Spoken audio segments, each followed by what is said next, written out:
Because Mimzy is a fantasy, and it's a science fiction fantasy, all the sounds had to be rooted in the real world and rooted in, you know, the rules of our scientific understanding of reality. My name is Dane Davis, and I was the sound designer and the supervising sound editor on the last Mimzy. Like most films, you know, that we do, there are many, many, many layers of sound. One thing that may not be apparent to the audience in watching Mimzy is that the sound of Mimzy communicating with Emma telepathically is derived from Emma's voice itself. I basically took all the dialogue she has in the movie and took out all the spaces and all the consonants and made kind of a long, continuous vowel out of her sound. It's like she's talking to me.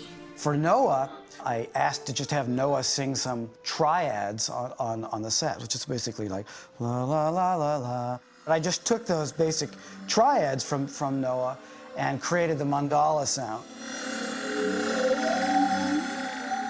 The penumbra, probably if you added up all of the tracks that I was building, it's at least 600. I mean, it's probably 1,500 or something like that, tracks of this one sound. You know, that's just one of the sub-layers. Each one of these little pieces is 8 layers of the sound. The giant penumbra sound that I just played is made up from hundreds and hundreds of layers of a sound that I made from the piece of spinning glass.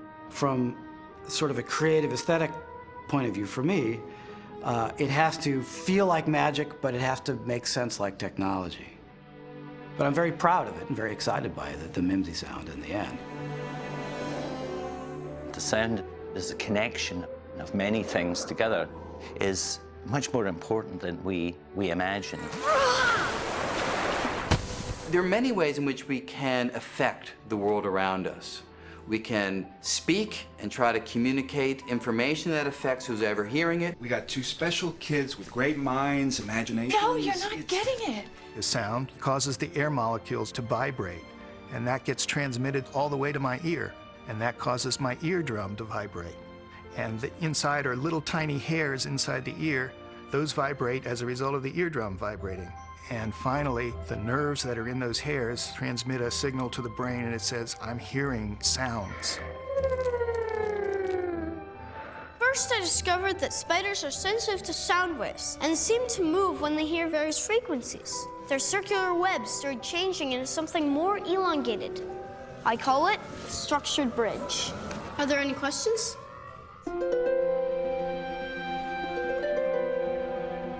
Now, can we volitionally affect, say, the motion of a spider by directing sound waves to it? In principle, can we affect the environment by virtue of sending out waves, either sound waves or electromagnetic waves? Yes, we do it all the time. Spiders are affected by vibrations because they use the vibrations of their spider web to know the fact that they've caught something.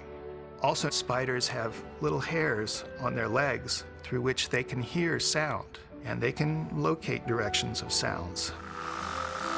We have recently looked at a chrysalis. It's the, before the butterfly comes out. And we have discovered these marvelous sounds that makes on a very small and normally inaudible level. Sound is a very particular kind of phenomenon. It's a vibrational phenomenon that can be transmitted through a substance. So the universe, since it's filled with material, can support those kinds of vibrational motions. We can hear what we can hear in the world around us, but if you were to put me out in space, for instance, there wouldn't be anything for me to listen to in the emptiness of outer space. The problem is that there's no air molecules between us and the sun or between us and Jupiter. So the sounds like that, the vibrating of the air molecules, can't go across the emptiness of space. Now, when some of these charged particles, for example, on the sun and Jupiter are vibrating, then they can emit radio waves.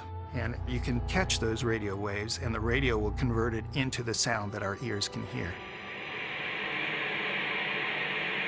Some interesting programs have been written which have scaled up some of the vibrations in the universe so that you could hear what they would sound like if the ear were able to sense them. It's just amazing to listen to sometimes, realizing that that sound's coming from 500 million miles away.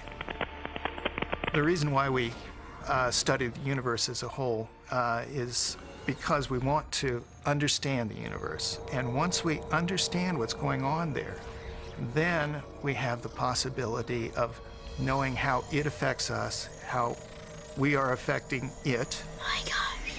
And then also to know how to live in this universe that we live with every day. Are we the only people in the universe? I don't think we are. I think you're probably right.